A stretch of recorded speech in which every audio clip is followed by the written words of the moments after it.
Hello, my dear friend. Welcome back. I hope all is well with you guys.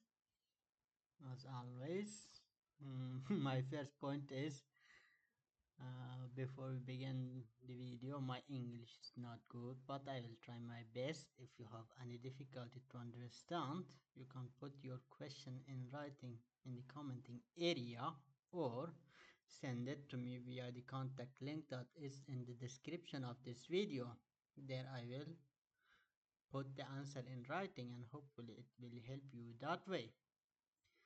So this is the second episode in the part 2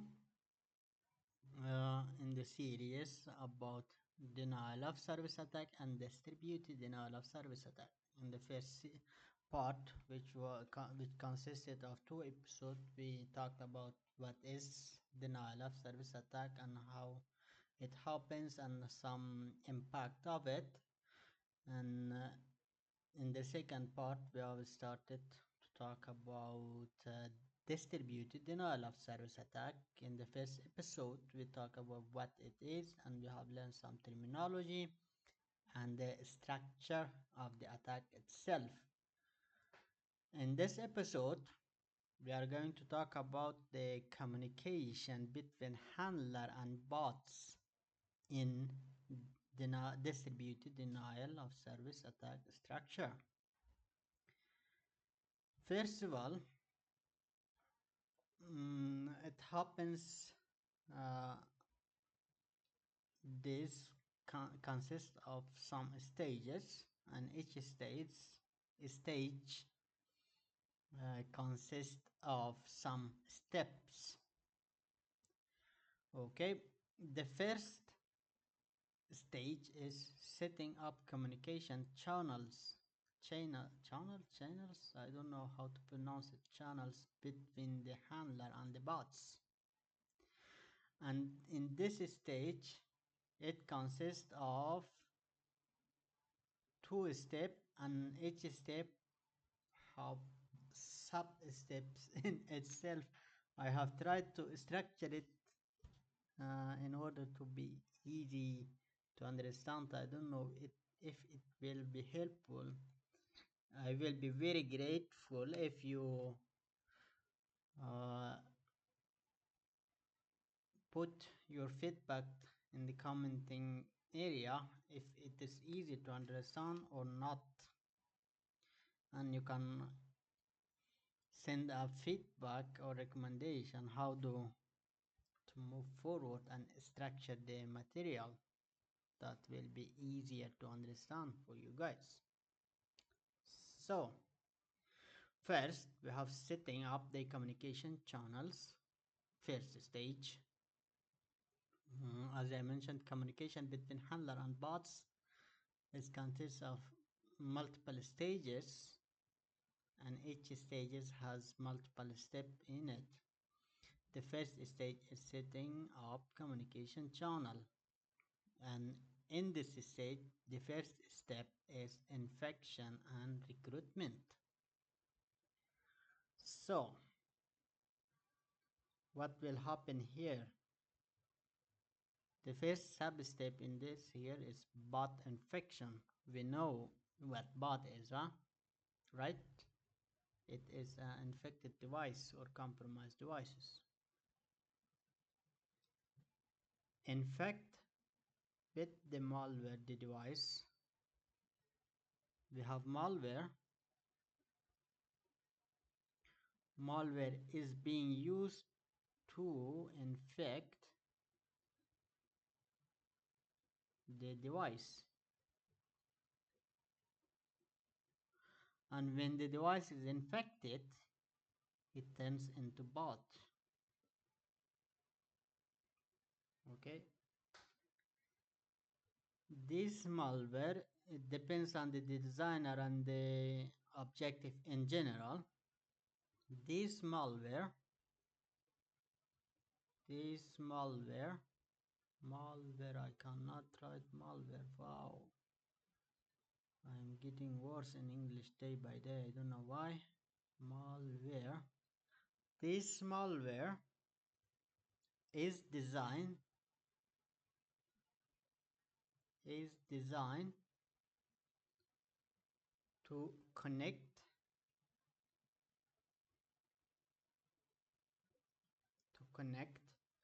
with the handlers or handler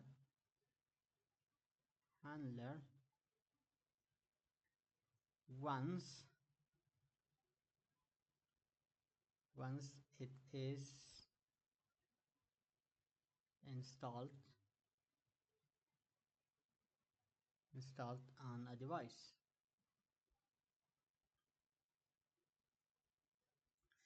So first we have a device. It can be our computer, mobile phone, or tablet, right? Then there is a malware.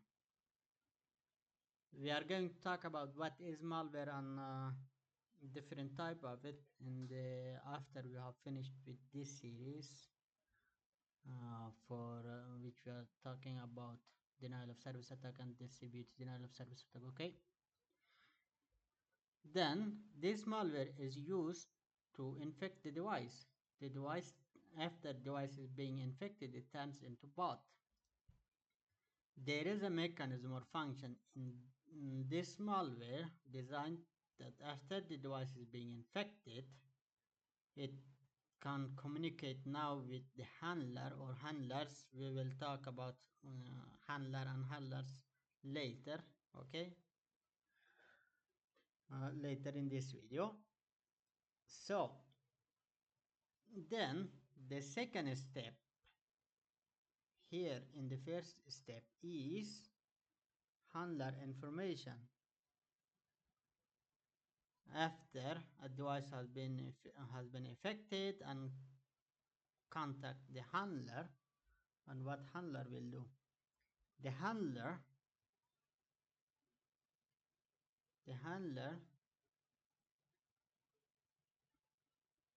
contain information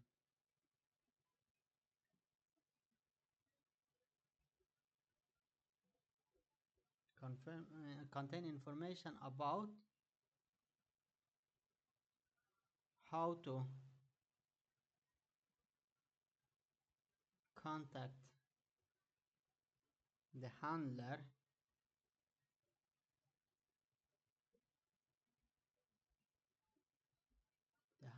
such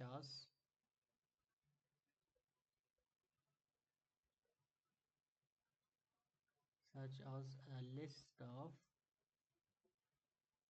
IP addresses, or contact such as list of IP addresses,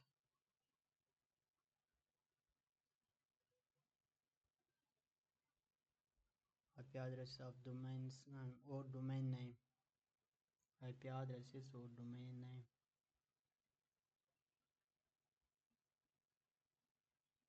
So after the device has been infected and contact the handler provide instruction to the bot on how the bot can connect or contact in the future the handler.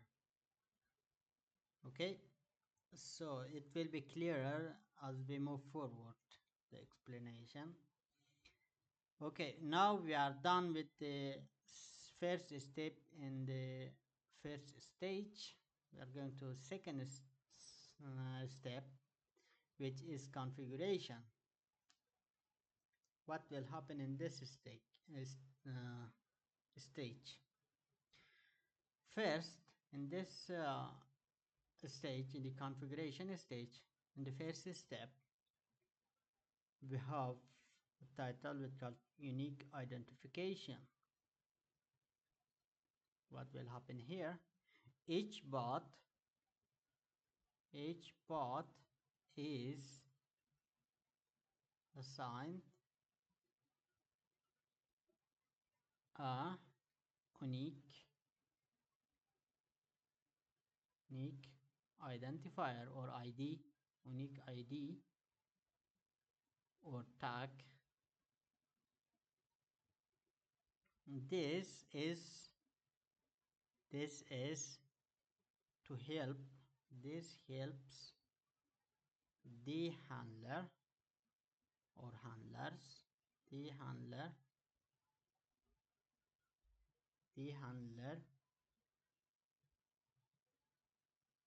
to manage and communicate, to manage and communicate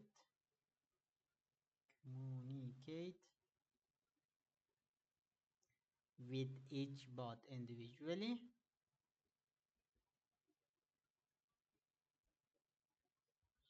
individually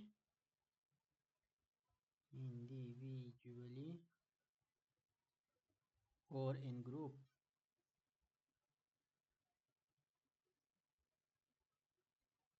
This is basically after each device has been infected, and we call the infected device for bot, and when they contact the handler will assign them an unique ID in order to for the handler will be easy to manage them and can communicate with them and understand how many devices is out there that is under their control. Okay, so after assigning the ID for each bot, then we have contact list.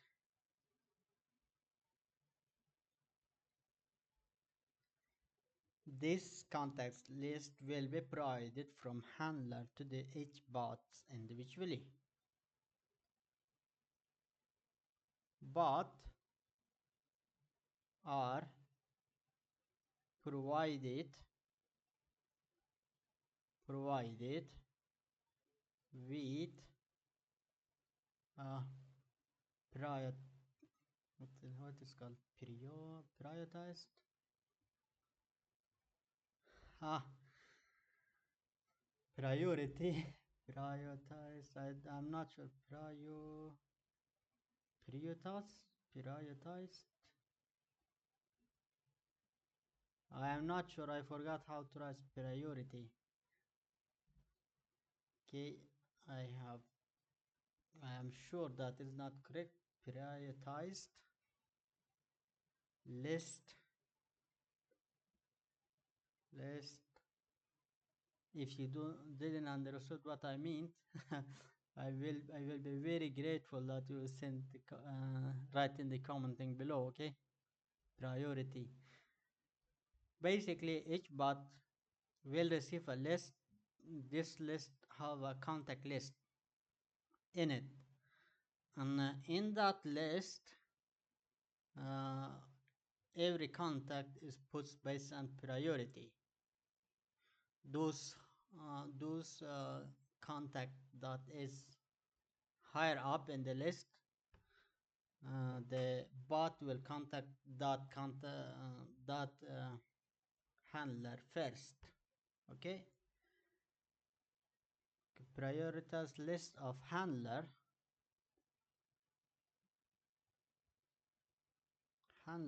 to contact if the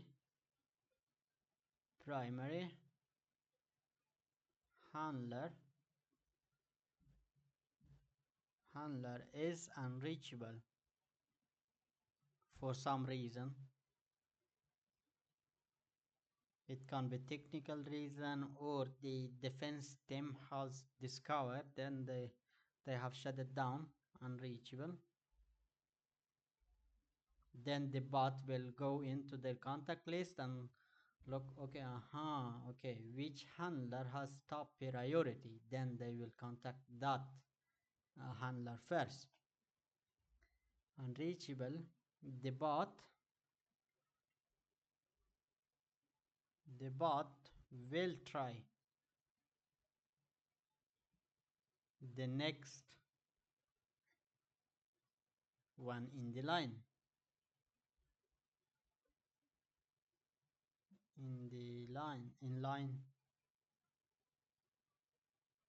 the name that is higher up in the list, the bot will try that one first. Then if that is not unreachable, then the next one, the next one, the next one, based on priority. Okay, now we have gained knowledge about two stages. The first stage was setting up communication channels. Then when the first stage consists of two steps, right? The infection and recruitment, and then configuration. Now we go to the next stage, which is concealment techniques. Concealment techniques. I mean this word. I don't know what concealment,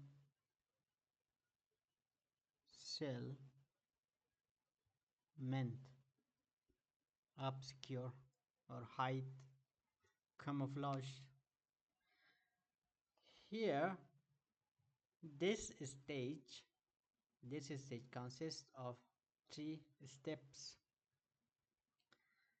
mm, which will be used usually to hide the communication between the handler and the bots for being discovered by the defense team or security team. Okay, so the first method that is being used is encryption. Here, the communication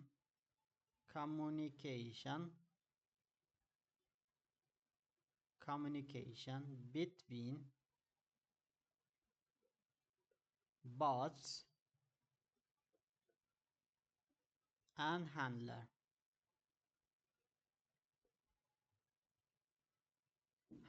are encrypted.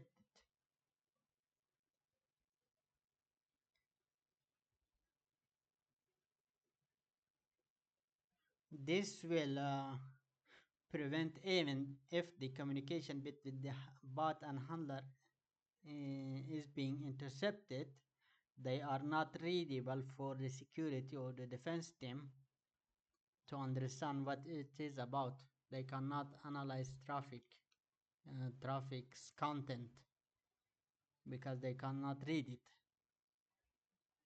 Okay, so in the next step, which will be used to help and improve the concealment techniques, it is dynamic IP addresses. Here the handler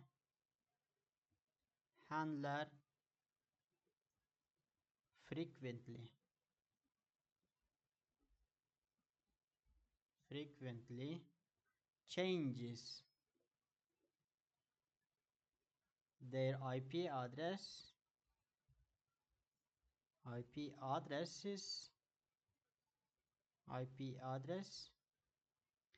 We will come what is the IP address in the networking fundamentals. Okay, IP address to evade tracking.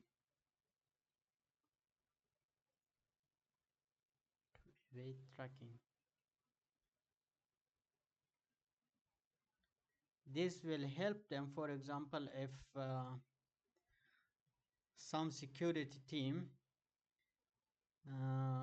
will be curious or or have some suspicion about the IP address. This will help. Then the handler will change its IP address frequently. In that way, they are not using the same IP address.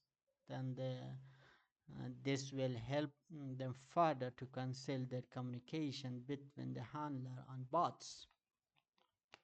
And the third mechanism that will be used are using legitimate services. And you might, what are you talking about? That is a legitimate questions, and I'm very happy that you ask. Bots,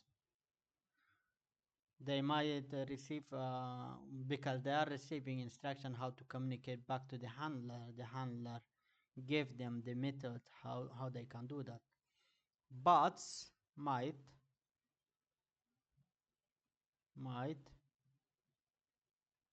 use legitimate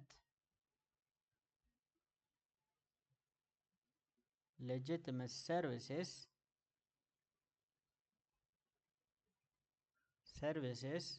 like social media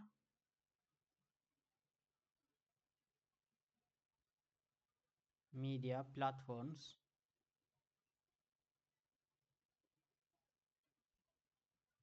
It could be cloud services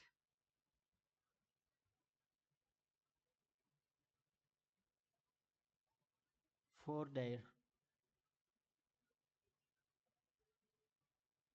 communications.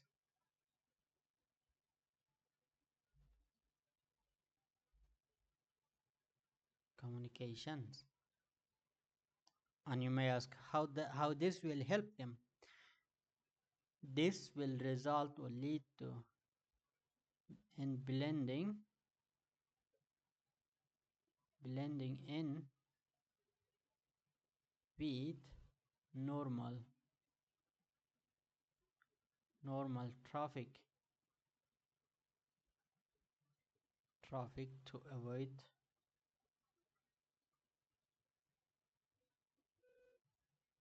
to avoid detection. D ha I didn't write that one correctly. Detection. Okay. And you may ask again how this will help. If we take an simple illustration, we have a group of people that all of them have white clothes or white shirts, say. Then this is for the normal user traffic in their communicating with each other. We say that they all of them have white shirt on them. Then we have the communication traffic between the handler and the bots. If they put on them black shirts, for example, the security team can discard directly. Okay, this is not a normal, because everybody can spot them, spot that traffic. In order to avoid that, then the traffic between the handler and the boss, they put also white shirt on them. Then nobody can. Then it is easily to blend in the normal traffic. It will be very hard to detect and discover it, because everybody have white shirt on them. The normal user traffic or communication between the normal user and the communication traffic between the handler and the bots. That's why you saying using legitimate services. Okay. We had three mechanisms that they can use to conceal the communication between the handler and the bots: encryption, dynamic IP addresses, and using legitimate services. Okay, the final stage, which is coordination and redundancy. For example, you may ask, mm, what will happen, for example, if the handler being discovered and being shut down? What will happen to the bots then? It depends on the resources, which kind of resource the attacker has. If an organization, for example, it can be hacktivist or state-sponsored organization, they will put money redundancy to avoid that. And the question may arise again. Okay, say they have put multiple handler. How will happen then? How to avoid the confusion between the bots and which order they are going to follow? For example, it's simple. If you have only one handler, all the bots know to communicate and follow the order of that handler only. It's easier, but the downside is when you have one handler, if that handler is being discovered and shut down, then the bots, then you are going to uh, lose contact with all the bots. Okay, therefore the attacker may have multiple backup handler instead. In that case, how the bots know which handler they can follow order from? For example, if all of the handler sent an order simultaneously, then the bots will be confused and don't know what to do. Okay, in that case, the handler may design, for example, they say, okay, single active handler. And you may ask, what do you mean? At any given time, only one handler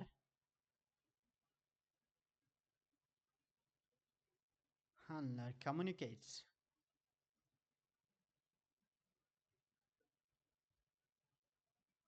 with the bots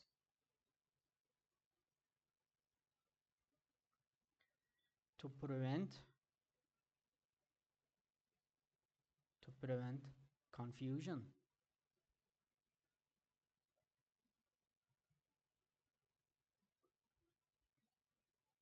The bots know to listen to these active handler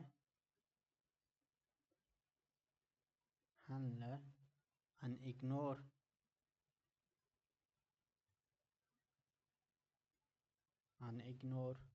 others. They are being smart in that case. At any given time, uh, this function is put in place in the malware itself. Okay, at any given time, the bots will only listen to one active handler. If for some reason other backup handler or um, the the network has been infiltrated and the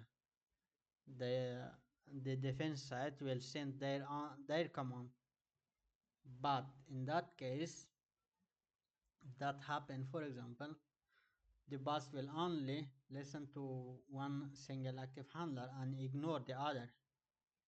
Here, for example, this is a defense mechanism that the attacker will put in place to avoid any confusion. The bot should only listen to a single active handler at any given time. So, and to achieve this is for coordination, okay, and to achieve redundancy, the attacker may use, based on the resources, which kind of resources they have, they can use multiple backup handler.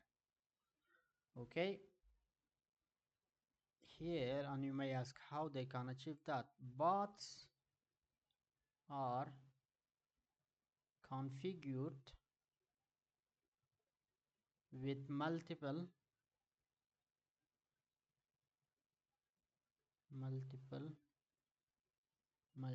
backups handler.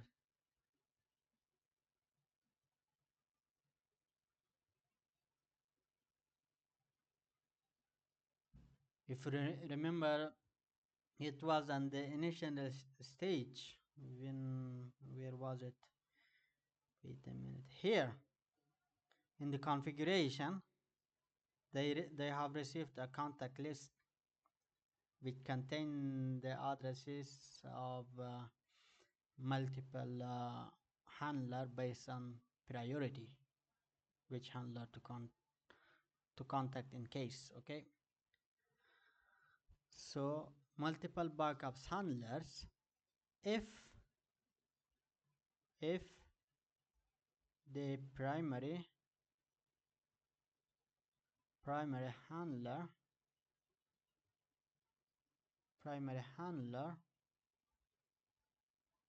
is taken down,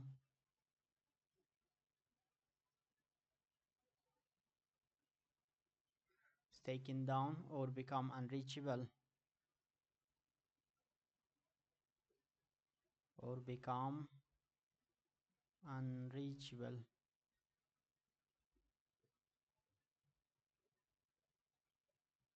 unreachable the bots switch to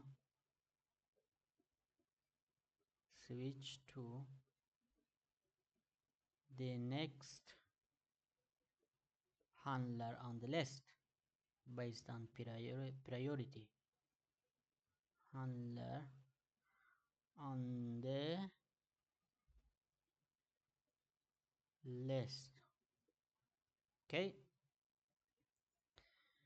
and the third step in this stage for coordination and redundancy is pooling mechanism, the so-called pooling mechanism. And you may ask, what do you mean by these? Bots potentially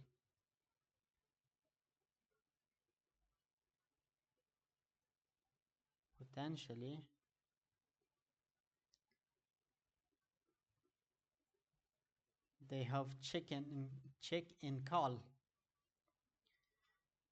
check-in with the handler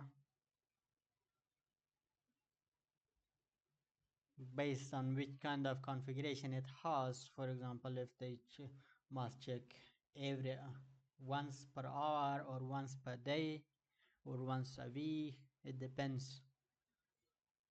With the handler to receive updates and instruction.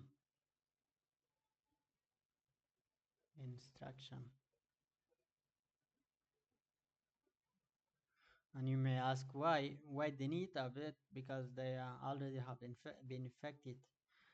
The reason is to ensure, this will ensure the handler is testing and ensuring they are synchronized. I forgot how to write this one. Synchronized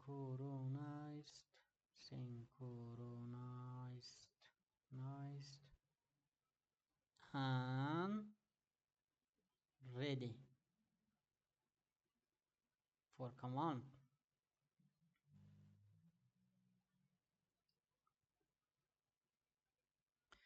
Because the goal is, the reason is that the handler have put in place the mechanism that every boss should check in, have check-up call with the handler. If the handler will, first of all, they will receive update if something had happened or the new instruction to follow.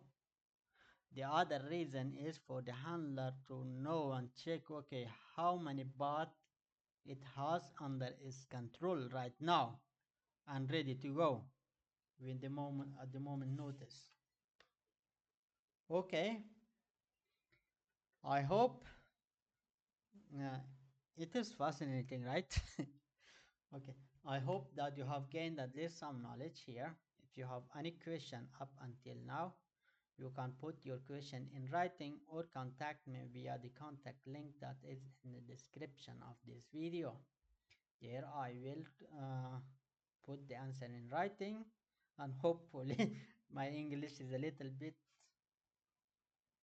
better in writing, not perfect but better compared to when I'm speaking, and hopefully it will help you there. In the next video we are going into a very an interesting area. In the next video we are going to, because here now we have learned how the communication and the setups of the handler and bots works. In the next video we are going to learn the methods, some mechanism, how to find and identify the handler and potentially the source that is, which is the attacker itself. Okay, it is difficult and challenging, but there are some way, at least it's not impossible. Okay, so I hope you have gained some knowledge, and if you don't have any question, then have a nice day. See you in the next video, how to find the handler. Have a nice day. Bye.